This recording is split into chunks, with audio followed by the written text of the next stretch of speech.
are something I see misinformation about all the time on the internet. And today we're going through 5 tampon myths that you need to know are not actually true. If you're new here and you'd like to subscribe, we would love to have you. I talk about all things periods, pregnancy, and everything in between. I promise you will leave with things to tell your friends. Let's jump into the video. Number 1, you can't sleep with a tampon in. This is a total lie. A tampon does not know if you are awake or if you are asleep. The reason this lie has come about is because of the time limit on wearing tampons. So the longest time that you should be wearing a tampon is 8 hours. And for a lot of people, they aren't even going to be able to wear a tampon for that long without it leaking. However, it's fine to sleep in it if you change it right before you go to bed, sleep 8 hours, wake up, and change it immediately when you wake up. And that just lowers the risk of something called toxic shock syndrome. Toxic shock syndrome is where bacteria gets into your blood, and it's not inherent to tampon use. It can be caused by many things, but about 50% of cases, which in general, TSS is extremely rare, but 50% of the cases that do occur because of tampon use. So if you ever have flu-like symptoms while you have a tampon in, or you're using any kind of menstrual product, you need to remove it immediately and get seen. You always need to get it checked out if you start feeling suddenly very ill while you're wearing a tampon or any menstrual product, really. Other things to do to reduce your risk of TSS are to use the lowest absorbency that you possibly can. So whatever works for you for the amount of time you need it. If you need an ultra tampon, great, use it. But if you can get away with just using a regular,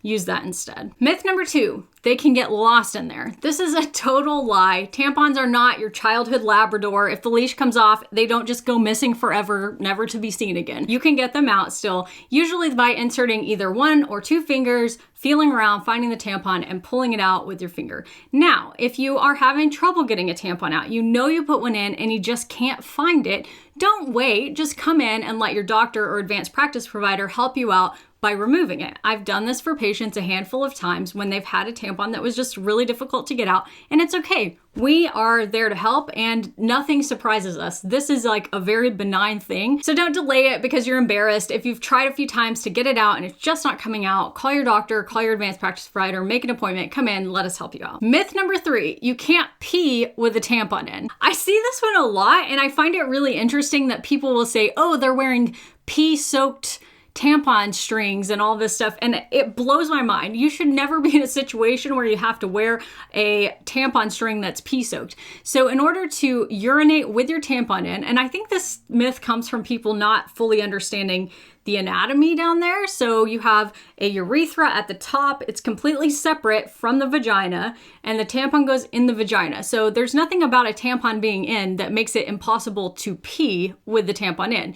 What happens though is because the urethra sits in front of the vagina, when the tampon string is hanging out and the urine stream comes here, it has a tendency to follow that path and get the tampon string wet. So if you want to move it out of the way, just pull it to the side, use your hand, hold it to the side, pee, and then it goes back. A lot of people prefer to just change theirs when they're in the bathroom because they need to change them that frequently anyway, and that's totally fine too. But if you're in a situation where it's your last tampon and you're on the way home, but you need to stop and pee somewhere, just leave it in and hold the string out of the way. But don't feel like you need to just pee and let the urine get all over the tampon string, because that's really unenjoyable. Myth number 4, tampons are related to virginity. I have heard this one in so many different ways and it drives me nuts. It's used as a way to scare younger teens out of using tampons, and a lot of times tampons can be really important for younger teens to learn how to use because they need to be able to use them for certain sports. If they're swimming, they need to be able to use a menstrual cup or a tampon.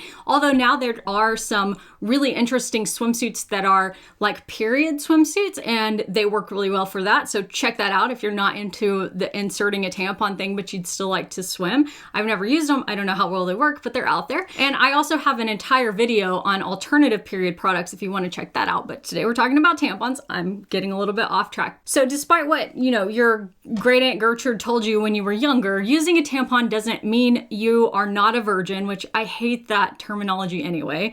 But it doesn't mean anything like that. If you're struggling with how to put it in, there's lots of great videos on YouTube. I'm not gonna rehash all of those out, but I'll link one in the description box below. It doesn't make you sexually active to have used a tampon, and you don't have to be sexually active in order to use a tampon.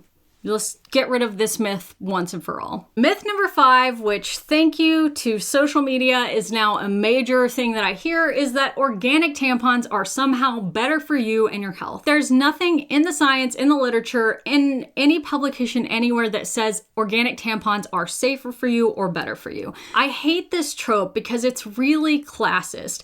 Tampons in general can be very difficult for some people to afford, but they also are way more expensive when you need to buy an organic one. So running around telling people with absolutely no evidence to support your claim that they will get sick or that somehow organic tampons are less likely to cause them harm it's detrimental to people's health in some ways. You're making them feel like they need to afford something that they may not be able to afford. It's hard to get period products for a lot of people in general. Making them feel like they need to buy the most expensive ones with nothing to back that up is just silly. So please stop repeating this. If you think organic is better for you, that's totally fine. You can use organic, but there is absolutely nothing to indicate that a regular tampon is going to be harmful to somebody's health. Thanks for being here today, y'all. I hope that you learned something. If tampons aren't your thing and you'd rather check out my alternative period products video, you can check it out right over here. I will link it just for you. And if you're new and you'd like to subscribe, we would love to have you. Hit that subscribe button, turn on notifications so you never miss an upload. I will see you next Monday.